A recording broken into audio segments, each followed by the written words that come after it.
সন্দেশ কিন্তু আমার মোটামুটি তৈরি, মানে 90% তৈরি। এখন শুধু একটু ঠান্ডা হলে আমি এটাকে শেপে কাটবো। আমি যার জন্য এই সন্দেশটা বানিয়েছিলাম সে কিন্তু অত্যন্ত খুশি হয়েছে। খুশি হয়েছে তুমি? হ্যাঁ,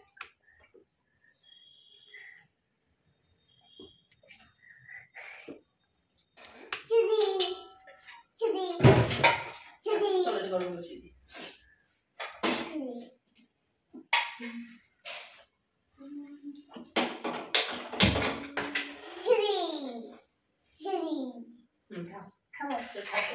গরম করে দেবো। দেখো আমরা এখন দুধ গরম করতে দিয়েছি। আমরা এখন কি বানাবো? কি বানাবো? আমরা এখন বানাবো সন্দেশ, মিল্কির ফেভারিট সন্দেশ বানাবো। সন্দেশ মিল্কি কি বলে? সন্দেশ। তো আমরা হচ্ছে বিকেলবেলা একটু রিল বানাচ্ছিলাম, মতো ঘুমাচ্ছিল। ঘুম থেকে উঠে যাওয়ার পর আমরা অল্প সময় ও ঘুমাচ্ছিল মিল্কি, আর আমরা হচ্ছে রিল বানাচ্ছিলাম। এবার ঘুম থেকে উঠে গেছে, আমাদের রিল বানানো শেষ হয়ে গেছে। এখন আমি আর চেঞ্জ করিনি, ভাবলাম কি যে হচ্ছে চেঞ্জ করার আগেই আর কি বানিয়ে নিয়ে এটা, তারপর চেঞ্জ করি।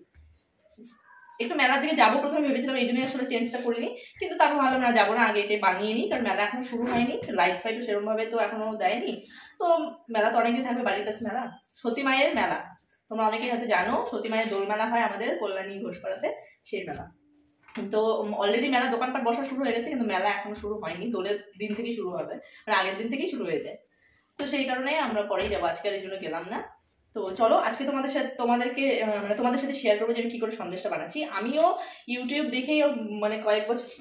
কি করছিস মামা, এগুলো ধরবে না। আমিও ইউটিউব দেখেই কয়েক বছর আগে আর কি বানানোটা শিখেছিলাম, দু একবার বানিয়েছিলাম। তো এখন মাঝখানে অনেক বছর আজকে ফাইনালি একটু বানাবো। চলো শেয়ার করবো, ততক্ষণ দুধটা গরম হয়নি। তো দুধ তো জাল হচ্ছে, তো আমি তার সাথে দুধটা জাল হতে থাক, ততক্ষণ আমি আরেকটু কথা বলে নিই। আমি হচ্ছে দুধটা কিন্তু পুরো জাল করে করে করে করে কিন্তু একদম মানে শুকিয়ে ফেলবো, পুরো ক্ষীরের মতো তৈরি করে ফেলবো।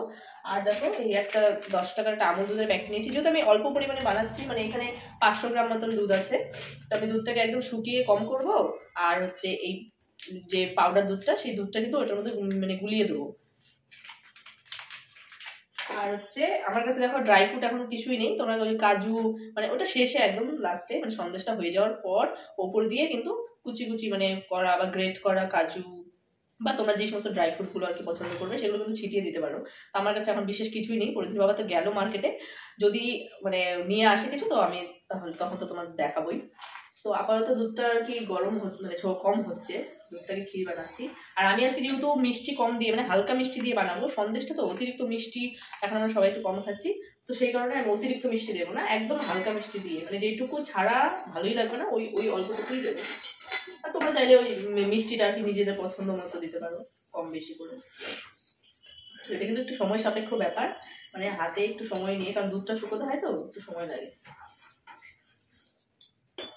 আমাকে দেখো পুরো মনে হয় নতুন বই কথা। এই শাড়িটার কথা বলে দিই, এই যে শাড়িটা দেখছো, তো এই শাড়িটা বিয়েতে আমি গিফট পেয়েছিলাম, মানে 5 বছর আগে বিয়েতে গিফট পেয়েছিলাম। তো তখন তো আমার কাছে মানে অনেক বেশি ওরকম শাড়ি ছিল না। তো এই শাড়িটাই মানে আমি গিফটের থেকে আমার দিরাগমনে নিয়ে গেছিলাম। তো দিরাগমনে যাওয়ার পর যখন আমি ঘুরতে গেছিলাম কোচবিহার রাজবাড়িতে, তখন কিন্তু আমি এই শাড়িটা পরে গেছিলাম। দাঁড়াও আমার কাছে ছবি থাকলে তোমাদেরকে দেখিয়ে দেবো। আর আজকে এত বছর পর আজকে আমি আবার এই শাড়িটা পরে রিল বানালাম। এখন আমার কাছে শাড়ি আছে, তো এগুলো একটা ছোট ছোট স্মৃতি।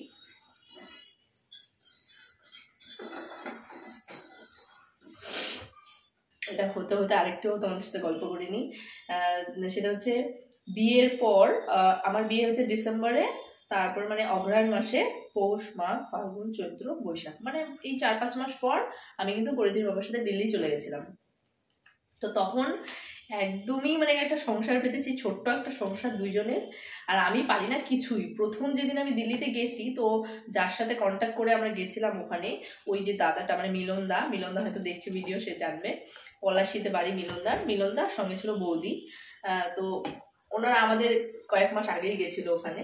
তো ওনাদের সঙ্গে কথাবার্তা পরিচয় হওয়ার পরেই আমরা ওখানটায় গেছি। তো ওদের রুমের উল্টো পাশেই আমাদের রুম ছিল। ভাড়াতে রুম নিয়েছিলাম আমরা।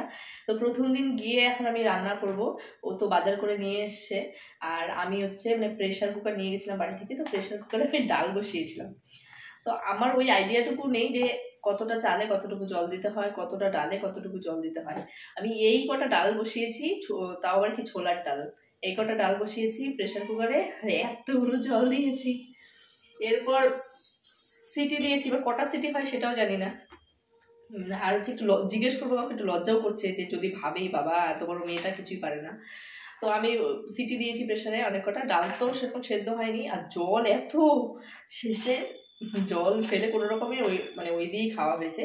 তারপরে কিন্তু আস্তে আস্তে আস্তে আস্তে আমি কিন্তু ইউটিউব দেখে, ফোন দেখে, বাড়িতে একটু ফোন টোন করে, মায়ের থেকে শাশুড়ি মায়ের থেকে শুনে টুনে কোনো রকমে করে কিন্তু মানে কয়েকটা মাস রান্নাবান্না করেছি। তারপর কিন্তু আস্তে আস্তে আমি ভালোই শিখে গেছি। ওই দাদাই বলতে পারবে, দাদা 1 বছর পরে গিয়ে আমাকে এটাই বলেছে যে বর্ষা তুমি তো 1 বছরে অনেক ভালো রান্না শিখে গেছো, প্রথম দিন তুমি এসেছিলে আর এখন তুমি তো অনেক তফাৎ হয়ে গেছে। মানে আমি ফোন দেখে দেখে মোটামুটি চেষ্টা করতাম তখন রান্নার, আর তখন আমার যেহেতু কোনো কাজ সেরকম ছিল না, দুজন মানুষও ডিউটি চলে যেত, আমি একা থাকতাম। তো ফোন দেখে দেখে কিন্তু আমি তখন অনেক নতুন নতুন রেসিপি বানানোর চেষ্টা করতাম। ওকে বলতাম এটা নিয়ে আসো, ওটা নিয়ে আসো, ও নিয়ে আসতো, আর আমি তখন বানাতাম সেগুলো। তো এই করে করেই কিন্তু আমি ওই দিল্লিতে একা থেকেই ঠেকে আমি কিন্তু রান্নাবান্না শিখেছি। এখনো খুব যে ভালো পারি তা না, এখনো অনেক শেখার বাকি আছে, তো এখন সেটাও শিখছি। কিন্তু মানে ফার্স্ট স্টেপটা, প্রাইমারি স্টেপটা কিন্তু আমি পার করে দিয়েছি। তো তখন কিন্তু আমি এইভাবেই শিখেছিলাম, আর সেই সময়ই এই সন্দেশ বানানোর রেসিপিটা আমি ফোন দেখে শিখে বানিয়েছিলাম, তো ভালো হয়েছিল। তারপরে কিন্তু আমি আরো 1-2 বার বানিয়েছিলাম, কিন্তু মাঝখানে এই জবে থেকে আর কি দিল্লি থেকে বাড়ি চলে এসেছি, তবে থেকে কিন্তু আর বানানো হয় না। হ্যাঁ, তো আজকে অনেক বছর পর আর কি বানাচ্ছি, তো চলো বানাই দেখি, দেখা যাক কেমন হয়। পরিধি তো খেতে ভালোবাসে মিষ্টি, তাই ভালো বলছিল একটু বানাই। যখন গরম মানে হতে থাকবে, আর সাইড থেকে দুধের স্বরগুলো কিন্তু একদম মানে যাতে লেগে না যায় ওইভাবে তো সারাক্ষণ নেড়ে নেড়ে ইয়ে করতে হবে, নাহলে গাঢ় হবে না, যে লেগে যাবে। যখন অনেকটা শুকিয়ে আসবে বেশিটাই, তখন আমি ইলাচের মানে দানাগুলো বার করে গুঁড়ো করে তারপর দিয়ে দিয়েছি। এখন দেখো দুধটা অনেকটা কম হয়ে এসছে, এখন আস্তে আস্তে করে আমি পাউডার দুধটা মেশাবো।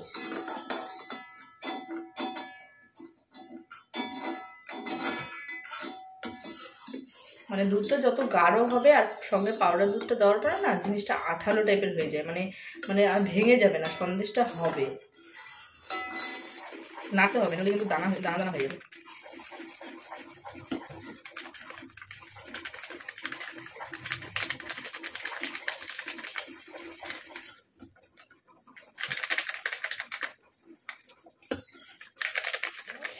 দুধ কিন্তু এমনিতেই গাঢ় হয়ে গেলে মিষ্টির পরিমাণটা বেড়ে যায়। দিচ্ছি 2 চামচ, আমি আর দেবো না চিনি, কারণ এটা অনেকটা কম হয়ে এসছে, তো এবার বেশি কড়া মিষ্টি হয়ে যাবে। দেখুন আস্তে আস্তে এগুলো নামানোর সময় চলে এসছে, মানে ঘনত্বটা কিন্তু দেখুন এই যে এইভাবে এসছে। ঠান্ডা হওয়ার পর এটা আরেকটু শুকিয়ে যাবে, মানে এমন গাঢ় হওয়া পর্যন্ত নামাতে হবে যাতে এদিক ওদিক মানে গড়িয়ে দুধের মতো বের না হয়ে যায়। এবার আমি এটা একটা পাত্রের মধ্যে ঢেলে নেবো, ঢেলে তারপর আমাদের ইচ্ছা অনুযায়ী আমরা একটা শেপ দিতে পারি, সে যেমন শেপের সন্দেশ আমরা বানাতে চাই তেমন শেপের।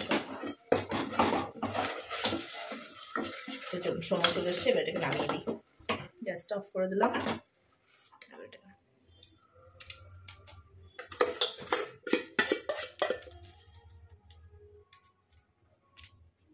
গরম আছে কিন্তু একটু সাবধানে।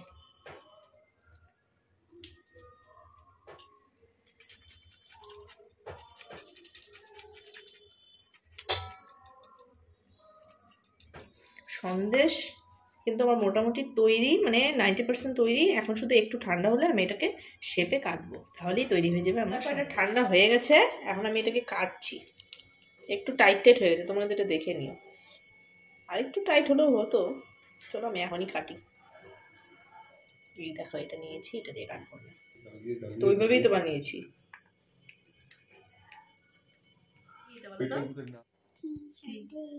সন্দেশ। হ্যাঁ সন্দেশ। দাঁড়াও আমি খাইয়ে দেবো তোমাকে, তুমি খেয়ে বলবে কেমন হয়েছে। হ্যাঁ একটু নরম আছে, আর একটু মনে টাইট হতো এটা। এই দেখো সন্দেশ আমি করে দিচ্ছি, কেমন হয়েছে? ভালো। হুম ভালো। ভালো হয়েছে। না তুমি একটু খাও, এইটুকু খেয়ে তো দেখো কেমন হয়েছে। এই নিচে ফেলো না। টেস্টি হচ্ছে। আমি একটু খাবো। ভালো হয়েছে খেতে। এটা ফ্রিজে রেখে দাও। এটা তোমরা এখন যতটা খাবে বাকিটা ফ্রিজে রেখে দিও। ভালো হয়েছে। মিষ্টিটাও খুব সুন্দর পারফেক্ট একটু হয়েছে। টাইট হলে হয়তো ভালো হতো, একটু নরম আছে এখনো। তো আজকের এই রেসিপিটা তোমাদের সাথে শেয়ার করলাম। তো তোমাদের কেমন লাগলো জানিও, তোমরা চেষ্টা করো বানাতে, হয়তো তোমাদেরটা আমার থেকে আরো একটু বেশি ভালো হবে। তো চলো এটা এখন রেখে দিই, বাকিরা যারা আছে তাদেরকে একটু টেস্ট করাবো।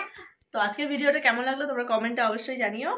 আর এরপরে আবার দেখা হবে তোমাদের সাথে নতুন ভিডিওতে। এখনকার জন্য এই পর্যন্তই, টাটা।